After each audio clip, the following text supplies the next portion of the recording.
What's up, everybody? Coach Normal back at it again. Okay, I don't want coach, but I like to watch demos a little bit. So today we're going to be looking at YEKINDAR's match against Legacy on the IM Rio 2024 North America Closed Qualifier. Now, Liquid won this match, and this is going to be the second map that we're watching. So some things to remember when you're watching, something to learn at least, is that one, utility is extremely important.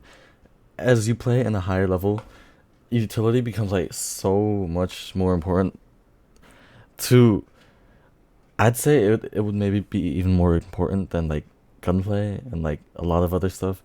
But yeah, and number two, variety is really important, and maybe it might not matter too much in the rank that you're in, but eventually when you get better it will matter, because if you play the same places or play the same things every single round, it gets really bad. So yeah, let's get started. Okay, so I'm gonna start off on the pistol round right here. So some things to remember while they're getting started is that one, YEKINDAR is a pretty aggro player. At least people like to think of him as an aggro player, and he's kind of known for all of his aggressive plays. But I think recently he's kind of been taking like a hybrid of an aggro / support player. So I think you'll see that in this match as well. So first round, pistol round. YEKINDAR, I think he buys something for his teammate, and he does have a flash for his teammates for A main. So as you see, there's four members of Legacy pulling up to A main, and he got a flash for JKS and Twist. Pretty good flash, I'd say. It's useful, I'd say, as well. And yeah, that serves its purpose. And as they're moving on, they're rotating away. So just remember how fast the rotates are. It's pretty impressive, honestly. They might not. Okay. If you don't see anyone in your sight for like a little while, maybe it's time to rotate. Like if it's like low numbers, maybe. Now you got two members of Legacy in canals. They're backing off and going to A. Now YEKINDAR's kind of unlucky here, in my opinion. He gets caught out by Barton, which is not really what he's aiming at. So unfortunate. Now next round. Let me get some soup really quick. That's some nice soup. Now, I believe they force here, and YEKINDAR is a little late to the buy. But, honestly, at the end, it's okay. Now, got a CZ on site, and as you see again, he just phases smoke, which kind of explains how he is a lot more aggro than a lot of other players. And I think in high like tier level CS as well, it's very important, and you're probably gonna have to get used to phasing smokes. It is a little difficult though, I will say that. Now there's four members of Legacy backing off, and as you see here, YEKINDAR most of this match is actually on the B anchor, which usually I think that's JKS or NAF's job, but I don't know. I am not in Team Liquid, so who knows. Now, let's keep on watching. So, fast forward. Now, he's still in the same spot, which is good. He's holding it without rotating. Now, there's not a lot of info on the map. There's 5 members alive.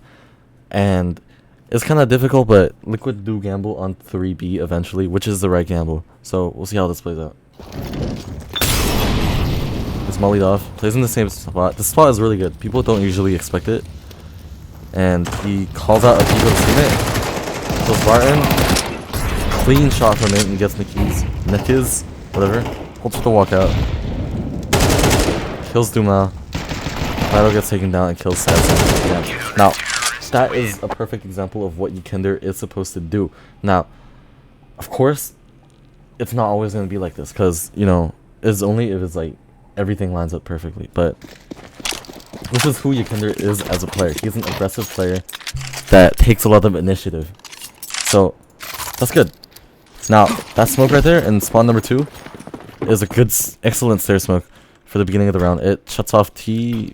Okay, that might have missed a little bit. It shuts off T. Kind of blocks out the terrorists, but I mean, it doesn't matter. They run through it either way.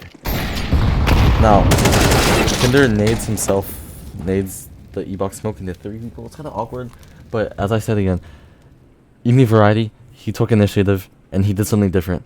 It was kind of unlucky that he peeked into 3 people, and 3. He wasn't really exactly ready for 3 people, so it's a little bit on him on that as well. Now, next round. Liquid do end up losing the round. They get toppled completely. So, yeah. Now, they're on a... Oh, they actually bought this round. With some save weapons. And this round, YEKINDAR's not actually anchoring on B. He's on A. He's doing something different. And he's holding for A main. With NAF, I believe? Or JKS, my bad. I love this play out. Gotta drink some soup. Now, like, the entire team gets taken down. Kind of unfortunate. Oh, not yet. Well, ultimate goes on. Wait, what? Wait, the kill feed is not right. My bad. Now, as you see again, YEKINDAR takes initiative. It's very aggressive with this. Tries to take canal control. They do have canal control, so... Also, on Anubis, aggression, counter-terrorist aggression is extremely important. Because on this map, if you don't take space, you're going to be really, really, like, claustrophobic. And without any info, it's very, very difficult to get any rotates. Because, one, rotates on this map take forever. Like, in canals, whoever has canal control basically wins, honestly. Because, one, you can rotate from A to B pretty fast. And if the counter-terrorists don't have that, they can sneak up on them really, really fast. And that's GG's. So, now YEKINDAR is going up to B with an AK. It is the right read. It is a little unfortunate, though. He whiffs his spray here.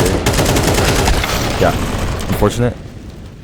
I wouldn't say that he's bad. I just think that's a little unfortunate. I think any other player would have missed. Unless it's like me, because I'd kill everyone. But yeah, now they lost that round as well. They're on... Their buy is pretty booty right now, which is as expected. Now, YEKINDAR tries to set up a flash for JKS, which, again, is another thing I'm saying. Variety and utility usage. Flashes become so much more important than just lobbing it over on site as you're pushing a site. You also have to use it to set up your teammates. And in FPL as well, if you see any other professional players play, they always set up for flashes for their teammates. It doesn't matter who it is. Donk, simple, whatever. Now, since they are on a save with only 2 weapons, and NAF is a 4-on-5, they're trying to take mid control, so it's a little bit of a gamble. If they can get a kill, they might go for the retake. If not, then it's kind of cooked. It's GG's. It doesn't really matter too much, honestly, because they're on low buy, so... Yeah, YEKINDAR right here, luckily, somehow gets 2. As you see there again, he's trying to set up another flash. Now, flashes don't have to be, like, important, and, like, they honestly don't yeah, he gets the second one. But flashes really don't have to have, like, any set lineup, honestly. They could, and it's all the more better for it, but you could honestly just throw it over a corner if your teammate asks you, and it works just as well. And I think 2 things to remember is that, 1, it doesn't hit the floor, because if it hits the floor or a wall, the enemy gets notified really quickly, and they might turn to it. I think it would still work, but it would just be less of an advantage, if that makes any sense. Now we got a timeout here. Let's... Where is this man? Alright, YEKINDAR in B as again. Barton close by him. There's a little bit of a util exchange here. Because Barton mollies E-Box, YEKINDAR smokes it in return so that they don't push in, which is a little... It's pretty even. As you see again here, there's variety. You got ultimate boosted on top of NAF or one of the other players, I don't know. But they have never done this before, and who knows, it might work. Not this round though, because they don't see them at all, and there's no players of legacy on B.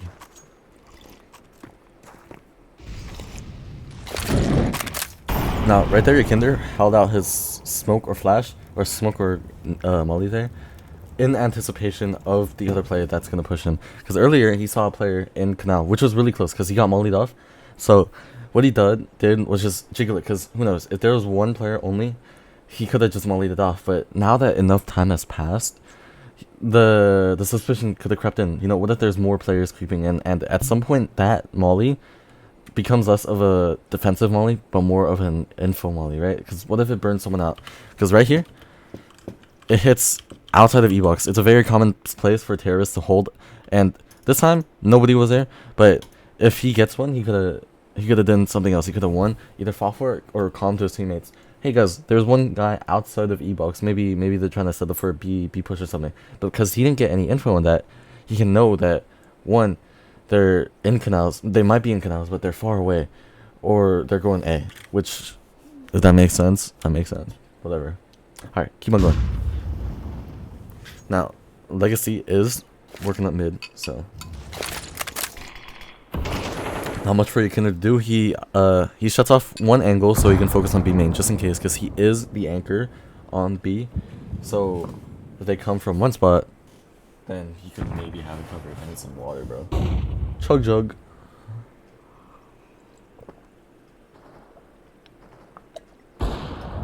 Hey, right here. I'm not sure what happens. I think he might be stuck in the comms. It is a 3-on-2. YEKINDAR stuck on the B site. There's 2 on A. Now Twist does get both of them, which is good. Because if he died, okay. Well, if he died, YEKINDAR would have been in a little bit of a pickle. But it's all good. Now, as you see, YEKINDAR is the B anchor, and he didn't move until like very, very late.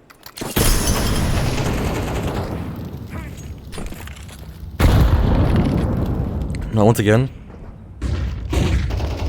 YEKINDAR works off of a flash. He knows that one is close, he doesn't aggress again. Because, one, remember, in pro play, util is extremely important, and util dictates the way you play. So, okay, he could have regress, but there are a couple factors that are at play here. So, sure, Lado is right there. He knows that, but what if there's another player back there coming back from mid to support? Then, at best, YEKINDAR could have only gotten one and he would have died. So it would have been a pretty bad trade, especially since this map is so T-sided. They could have just, or Legacy could have just picked each other, regrouped, I guess, and hit a site. Now, let's keep on going. This half is pretty one-sided, but it is to be expected because it is a T-sided map. Now, as you see here again, YEKINDAR is pushing in the B main, caught out by Lado.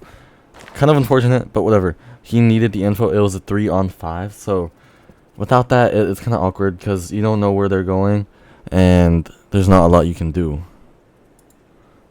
Now, am I high, or is there only 4 Legacy players on the map? 3 now. Okay, whatever. Next round, round 7.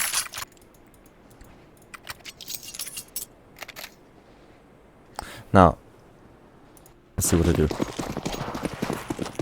Oh, okay. So if you see the buy up here, it's pretty bad, right? Like, YEKINDAR got a USP, NAF got an M4, and there's an op. It's a save for next round, because I'm pretty sure they saved these guns from last round. So, another thing, there is a bunch of variety. Just remember that. I'm gonna keep on reiterating that. YEKINDAR boosts up ultimate. So this time, he's not playing too aggro, but he's playing more of a support. So, when you're playing at a higher level, you have to do both. Just remember, you're not only run and gun and shoot and whatever. You have to play for your team. Okay. Okay. Nice. Now, they do aggress on A main or B main here, and ultimate boosts up on him again. So YEKINDAR's just kind of full support this round for ultimate. Now ultimate does get attacked on Sadzin, but it's kind of unfortunate he doesn't kill him. But it's alright. It's a 4-on-3. Now 2-on-2. This retake is a little bit inconvenient, and I think YEKINDAR could have absolutely won this, but it's unfortunate. Now ultimate does get taken down by Sadzin. He doesn't. I'm not sure they know he's low, but there's a op on the floor, possibly to save, and the kit on the floor. YEKINDAR takes out Sadzin. He doesn't know that the last player, or Dumao, is so far away, because he absolutely could have defused that. Now he doesn't take the op and just runs away, which is a little icky and whatever, weird. But I'm not pro. Who knows? Now here is. Hello. Sorry, my bad. I'm not very good at demo stuff. Okay, now here's the stair smoke. I'm at that little ridge, black thing down there. Now back to B. see how Yekindar's kind of going back and forth, or sometimes back and forth, but mostly he remains the same gameplay, yet there's some little variation to it. And that's kind of what you want. Now, he tries to fade the smoke. It's kind of surprising he even gets one here, which is good though. But yeah, he did his job. He held down his sight. Now his teammates they got it locked down.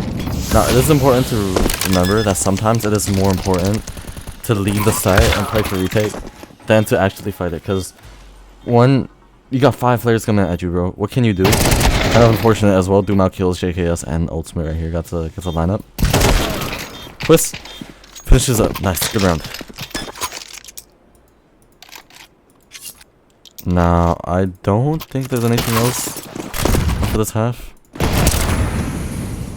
Yeah, it is a little awkward. Not too much going on. So we're gonna move on to the second half.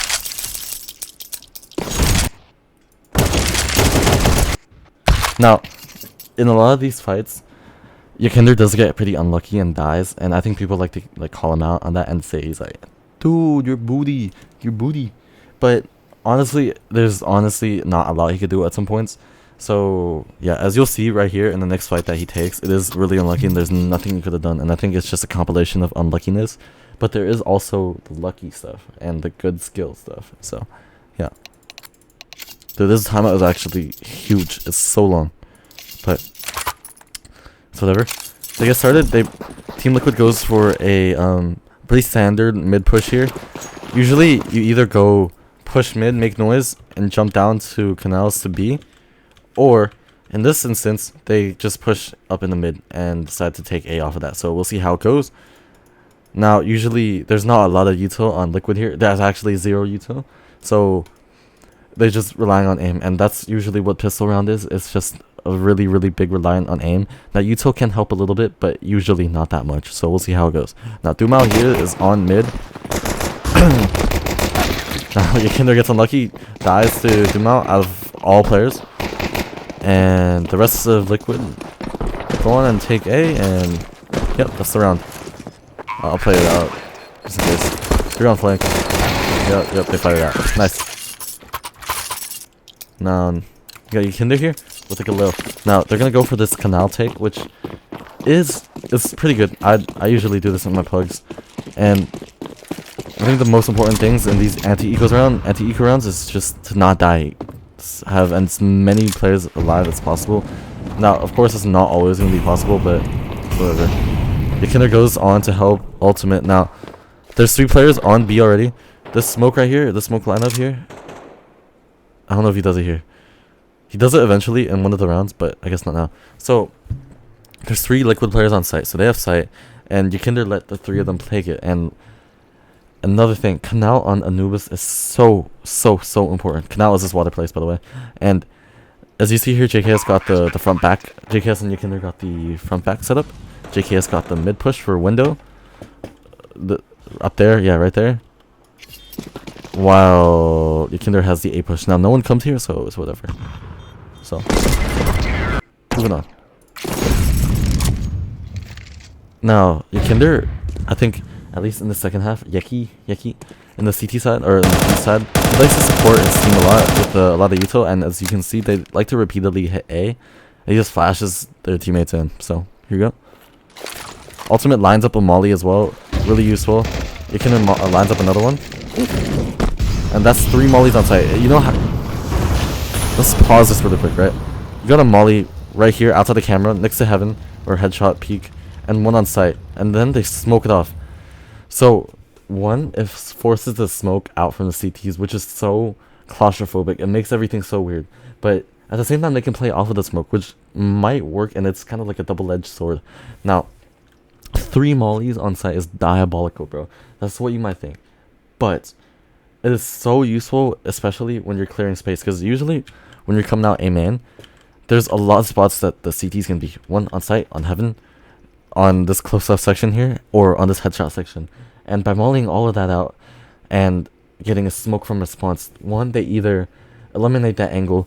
1, there's no more angle here, or they just completely like wall it off, which is pretty genius in my opinion. I think it's pretty common in pro play, not too common in Faceit lobbies, even Faceit lobbies, like high level Faceit lobbies. So whatever. We will see what goes on next. Now, YEKINDAR is put on flank watch. He does set up another flash for his teammate. Now, this one is a lineup. Usually, they are not lineups, but I mean, they can be lineups, but they don't have to be lineups. So, now, Yeki's on flank watch, but he gets called on to site. Now, all three are here, so that's good. So now YEKINDAR doesn't whiff that, which is to be expected. It is a pro player. Now he decides to phase a smoke on his left. Tries to get aggressive, take initiative again. Gets killed by Twist, which is... That's good. That's good. Now, right here, YEKINDAR does get unlucky again. He gets caught out. A little bit of an iffy spray. Gets brought down to 24 HP. Now, it is a 3-on-5, suddenly brought down to a 3-on-1. So, all is good. YEKINDAR gets called back to the B bomb site with the bomb. And remember, and look at this, even with 3 players, all members of Liquid throw and execute site. Because you never want to take chances. If you have util, use it. Alright, if you have util, like, even if it makes you, like, gives you a little bit of a chance to win, like a little bit of a higher chance to win, you want that.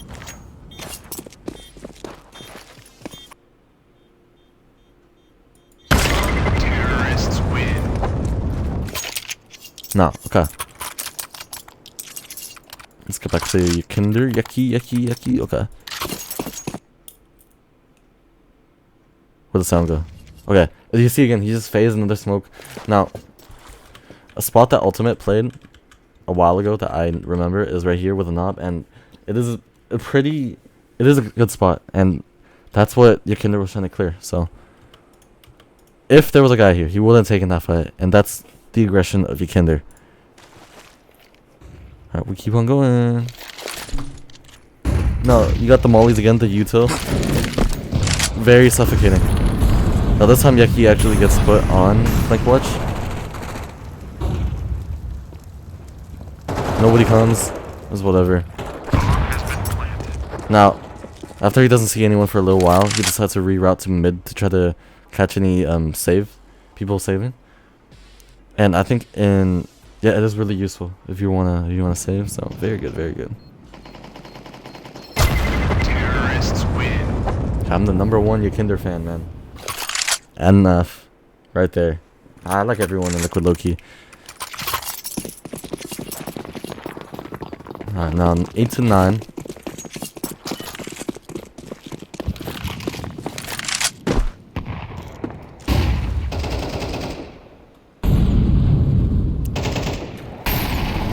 Fast forward a little bit right here. Oh, he's dead. Whoa, what happened? Okay, my bad. Ultimate gets one. Oh, yeah. Dumal pushes from A main. That's a little unlucky because he thought Dumal was on the bottom in the water, but in reality he was on top on the planks. So maybe he should have gotten that, but it's a little unlucky in my opinion. Next round.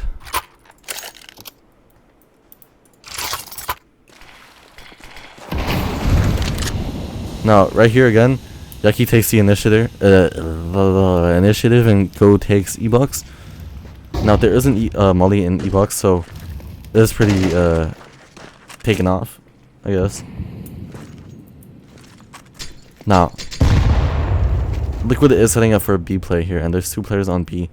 Legacy realizes that they're kind of getting boxed in, right? So they need to make a play similar to what Yeki did in the second round with that CZ. So they get 2 players, Barton and Nickers, and they decide to try to fight for E-Bucks before the Liquid players fight for B. Yeki gets one, which is good. If you're holding that, you should probably get one if they even push you, so yeah, that's good. JKS takes on one, Lado JKS gets another on Lado. Now, sight is there. Okay, yeah. Fast forward a little bit. They do set up for Liquid do set up for another A take, which has proven to work out in the past for them. Now, they haven't done this every single round. Just remember that they didn't do this every single round, because if they did this every single round, Legacy would have definitely anticipated that they would do this again, and that's why they put some gaps in between these A strats. So yeah. Now, guess what? It was actually a fake. Yekinder reroutes to be E-boxed with ultimate behind him. Right here. Bro. Ultimate is behind him right there. Now, you might think that Yeki is baiting ultimate. And he is. No, I'm kidding. Yeki is just waiting for ultimate's activation. Now, after he gets that shot, he activates off of the ultimate shot. And gets one on Barton. Does throw some util, but decides not to push on the side. Because yes, they got one kill, but he knows there's another one. And perhaps even one more. So, that's why he doesn't get too aggro. You gotta... Aggressiveness comes... You need to be smart with aggression. If that makes sense. You need to know when to aggress and when not to. And I think that comes with experience as well. Which is a little corny to say. Now, they still do have a decent amount of... a little bit of util.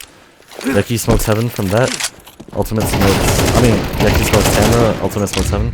He gets one more and they get sight for free. Now, they knew there was an opera on B, so...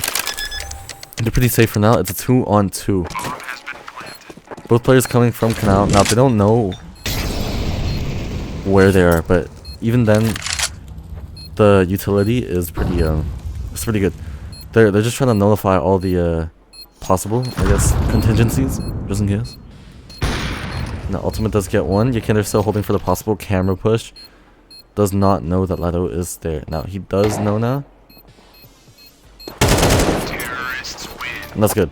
Now, if the reason why Yekinder waited so long to peek that is, one, bomb timer is not that far ticked yet. So even if he peeked and died, there still would have been time for the defuse. And ultimate was 1 HP. So if he died, ultimate would have been cooked, bro.